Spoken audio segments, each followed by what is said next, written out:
Hello, everybody. I'm Sophia Parola here with Garden State Film Festival, and here with me is Jordan Hidalgo.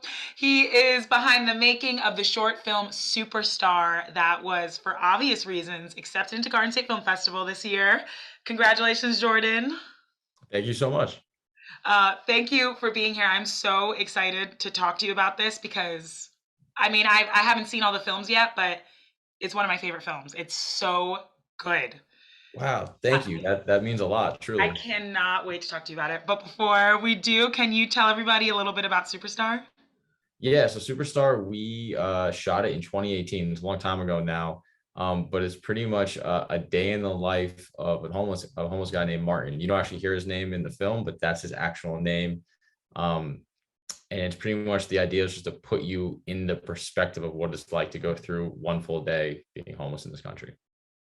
Oh my gosh. So, as I said, I loved it. The film made me think, it made me feel, it made me reflect, and it made me, hopefully, it makes audiences want to change or, take a step to change. Is that what were you going for when you thought of this film when you were making it? The story of how it came about was actually crazy. It started when I was 12, which sounds wild, but it's actually the truth. I was in LA visiting my brother. My whole family was with me, and I was walking down the street of Hollywood Boulevard with my dad, and we walked past a homeless guy, and he pointed at him and said, "Do you know what that is?" And I said, "No." And he said, "That's a bum." And the moment he said it, it felt wrong.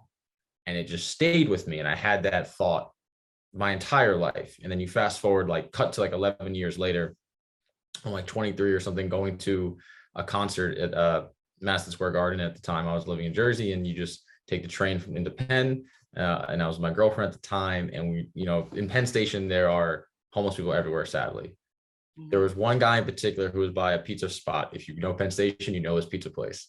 And he was just generally asking people for money. And there was a different look in his eye. Sometimes there's like a numbness where they're just doing it because they're either hooked on something or there's no actual like empathy coming from them. They're just dark.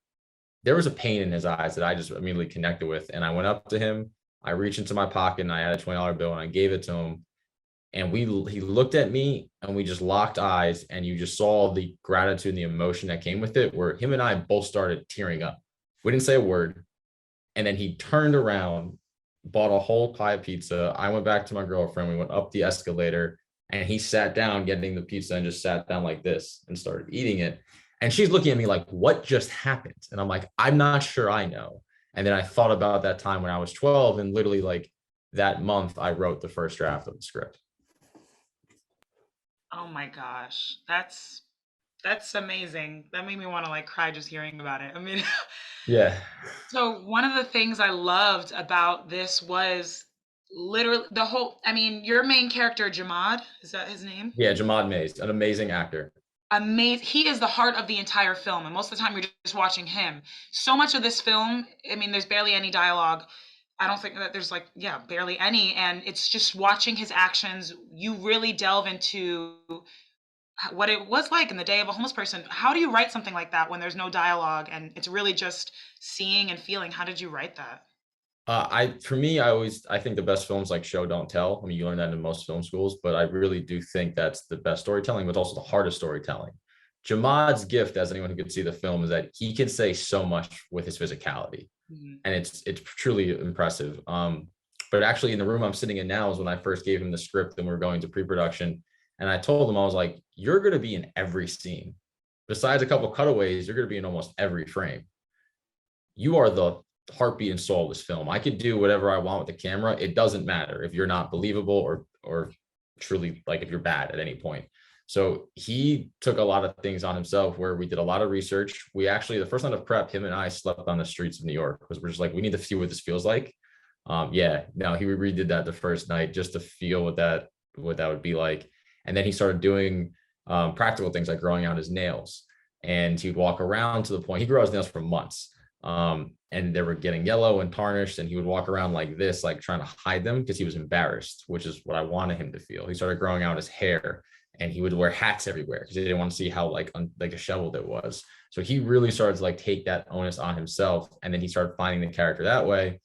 And then I always knew camera would be a big thing in this to show that story as well without dialogue, where we can never have steady cams or Ronins, or if we had the budget for it, a crane, because it would take you away from to more objective point of view, where this whole film needs to be subjective. So we're always handheld.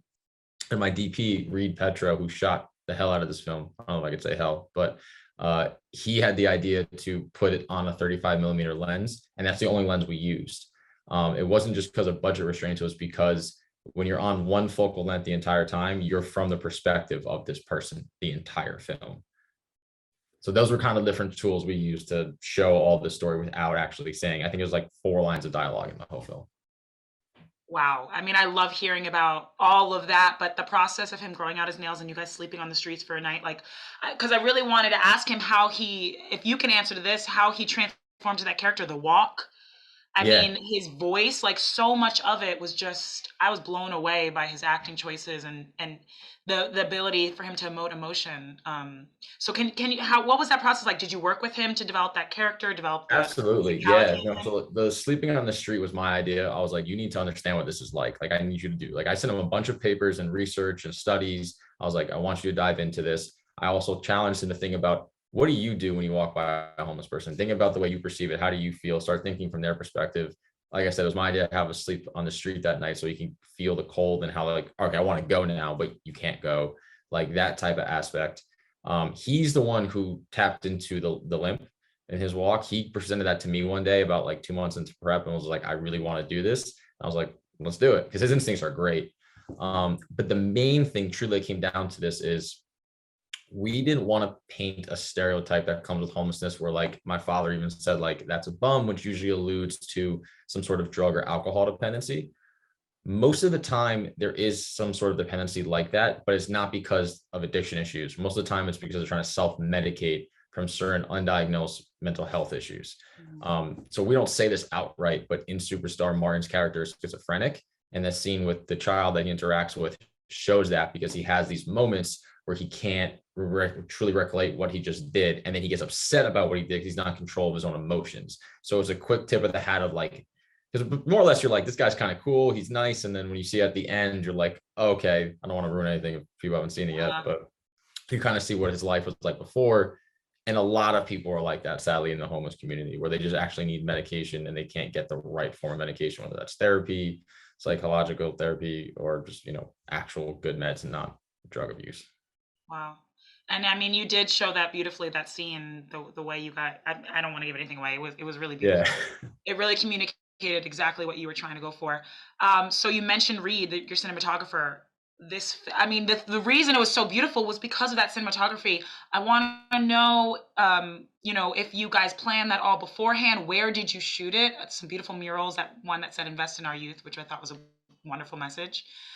So where did you guys shoot? How did the shooting process go? And how'd you work with Reed, your DP? Reed's great. We go way back, him and I, and sitting with Jamad. We're all like a team, honestly. But we shot it in a combination of Newark, New Jersey, and Yonkers, New York. And the reason we combined those cities is that I didn't want to shoot in Manhattan or anywhere in New York for that matter, because it's a very distinguishable city.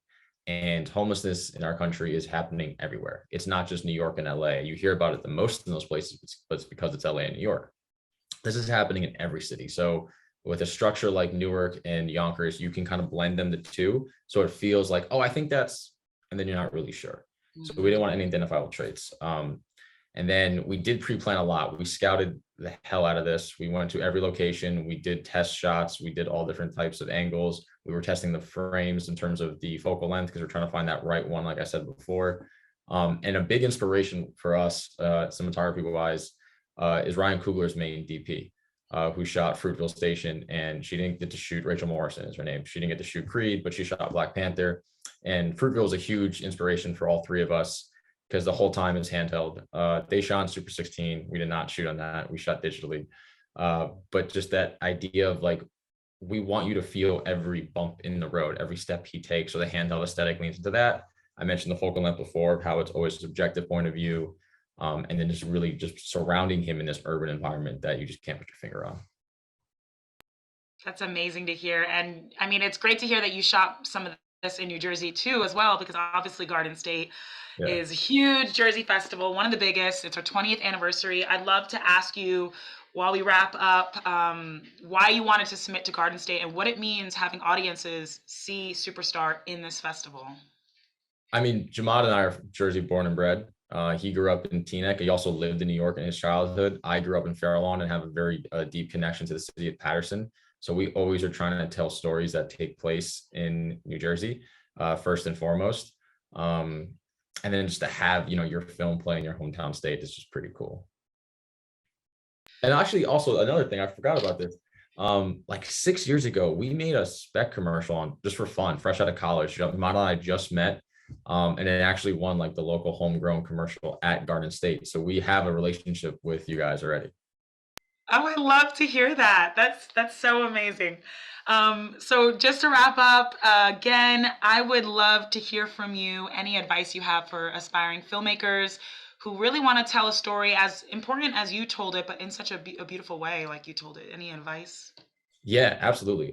Make something personal. Like I shared that experience that I had at 12 and then at 22, and that still stays with me to today. I mean, a scene actually going back to that, I think is in terms of the personal aspect, is the scene where Jamal's character is begging for money. That's a really humbling scene for anyone to go through. And to me, we all have our a little routine when we walk by a homeless guy, right? Like you kind of know what you're going to say.